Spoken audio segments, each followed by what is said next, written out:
Iran యుద్ధం ప్రభావం ఇప్పుడు హైదరాబాద్ నగరంపై పడుతోంది. కమర్షియల్ గ్యాస్ సరఫరాలో అంతరాయం ఏర్పడడంతో నగరంలోని అనేక హోటళ్లు, రెస్టారెంట్లు కట్టెల పొయ్యిలపై వంట చేస్తున్నారు. ఇప్పటికే వాతావరణ కాలుష్యం పెరిగి air quality index very pure స్థాయికి చేరింది.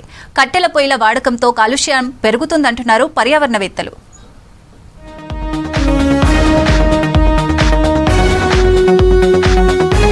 పశ్చిమాసియా యుద్ధ పరిస్థితులతో నగరంలో గ్యాస్ అందకపోవడంతో ప్రజలు ప్రత్యామ్నాయ మార్గాలను వెతుకుతున్నారు. హోటళ్లు, టిఫిన్ సెంటర్లు, టీ స్టాల్స్, హాస్టల్, క్యాంటీన్ కట్టెల పొయ్యిలను ఉపయోగిస్తున్నారు. కమర్షియల్ గ్యాస్ సిలిండర్లు రాకపోవడంతో బయట కట్టెల పొయ్యిలపైనే ఆహారం వండుతున్నారు. ఎండాకాలంలో రోడ్లపై వంట చేయటం కష్టంగా మారిందంటున్నారు నిర్వాహకులు. హాస్టల్లో గ్యాస్ దొరకట్లేదు, పిల్లలకు అన్నాన్ని పెట్టడానికి ఇబ్బంది. కట్టెల పొయ్యిల మీద బయట బజార్లోకి చూసుకొని పెడుతున్నాము. గవర్నమెంట్ ఆలోచించి హాస్టల్కి రోజుకు ఒక 2 రోజులకు ఒక సిలిండర్ అని ఇవ్వగలిగితే హాస్టల్ పిల్లలకు భోజనం పెట్టగలము. మొత్తం మీద హైదరాబాద్ సిటీ మీద 10 లక్షల మంది హాస్టల్ పిల్లలు ఉన్నారు. 14,000 15,000 మంది హాస్టల్లో ఉన్నాయి. వీళ్ళందరిది అగమ్య గోచరంగా ఉంది. గవర్నమెంట్ పడుచుకొని దానివల్ల గవర్నమెంట్ వెంటనే పడుచుకొని గ్యాస్ సప్లై చేసేటట్టు చర్యలు తీసుకోవాలని కేంద్ర రాష్ట్ర ప్రభుత్వాలను కోరుతున్నాము. పిల్లలకు భోజనం పెట్టాలి, మార్గం లేదు. వందల మంది ఒక్కొక్క హాస్టల్లో పిల్లలు ఉన్నారు. పొల్యూషన్ కూడా వస్తుంది. చేయగలిగింది ఏంది? అన్నం లేకుండా పిల్లలు బతకలేరు కదా. ఇది పొల్యూషన్ వస్తుంది వాస్తవమే. భోజనం లేకుండా అసలు బతకలేరు కదా. ఎట్లా వెళ్ళిపోతారు? అంత మాకు కూడా ఇబ్బంది. మాకు వంట మాస్టర్లు కూడా పొగ దెబ్బకుండా లేకపోతున్నారు. వంట చేసేవాళ్ళు కూడా మేము ఉన్నామండి ఎక్కువ రోజులు అవుతానని అంటున్నారు పొగ దెబ్బ. కానీ తప్పనిసరి అయింది. గవర్నమెంట్ కేంద్ర రాష్ట్ర ప్రభుత్వాలు చర్య తీసుకొని ఇమీడియట్గా బిల్డింగ్ ఓనర్లకు, హాస్టల్ ఓనర్లకు రోజు మార్చి రోజున ఒక సిలిండర్ సబ్సిడీగా చేయగలిగితే. కట్టెల పొయ్యిలతో పర్యావరణంపై తీవ్ర ప్రభావం పడుతుందంటున్నారు నిపుణులు. కట్టెల పొగలో కార్బన్ మోనాక్సైడ్, సూక్ష్మ కణాలు ఎక్కువగా విడుదలవుతాయని తెలిపారు. ఇవి వాతావరణ కాలుష్యాన్ని మరింత పెంచుతాయన్నారు. ఇప్పటికే నగరంలో ఎయిర్ క్వాలిటీ ఇండెక్స్ పూర్ స్థాయికి చేరిందని, కట్టెల వాడకంతో పరిస్థితి మరింత ప్రమాదకరంగా మారే అవకాశం ఉందని హెచ్చరిస్తున్నారు పర్యావరణవేత్తలు.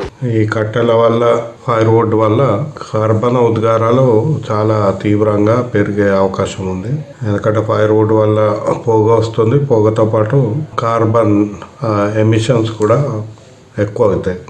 ఆ చుట్టుపక్కల ఉన్న వాళ్ళకి సమస్య. తర్వాత వాతావరణంలో కూడా దీనివల్ల క్రమంగా కాలుష్యం పెరిగే అవకాశం ఉంటుంది. తక్కువ స్థాయిలోనే కనపడుతున్న కట్టెలు కాల్చడం వల్ల విపరీతమైన కార్బన్ ఉద్గారాలు కాలుష్యము చేస్తాయి. హైదరాబాద్ నగర వాతావరణం ఇంకా కాలుష్యమయమయ్యే అవకాశం ఉంది. ఈ సమస్య ఇంకా పెరిగిన కొద్దీ, గ్యాస్ కొరత పెరిగిన కొద్దీ, ఎక్కువ రోజులు ఉన్న కొద్దీ ఇది క్రమంగా రోజు రోజుకి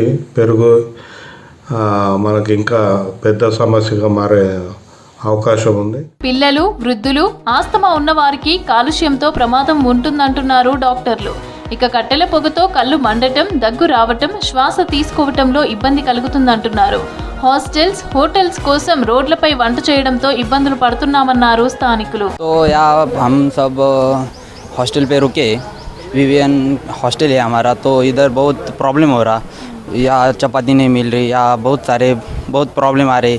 ये बहुत धूप में वो खाना पका रहे, वो उनको भी बहुत मेहनत लगती, तकलीफ हो रहा. इनको आजू बाजू के सोसाइटी वालों को भी प्रॉब्लम हो रहा ना.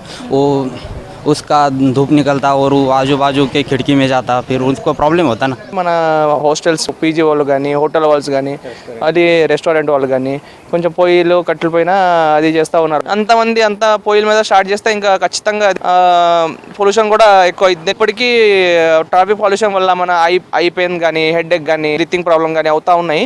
ఇది ఇంకా స్టార్ట్ అయితే ఇంకా మనం కొంచెం సమస్యలు ఎక్కువ అవుతాయి. హెల్త్ కాషన్స్ కూడా పెరుగుతాయి.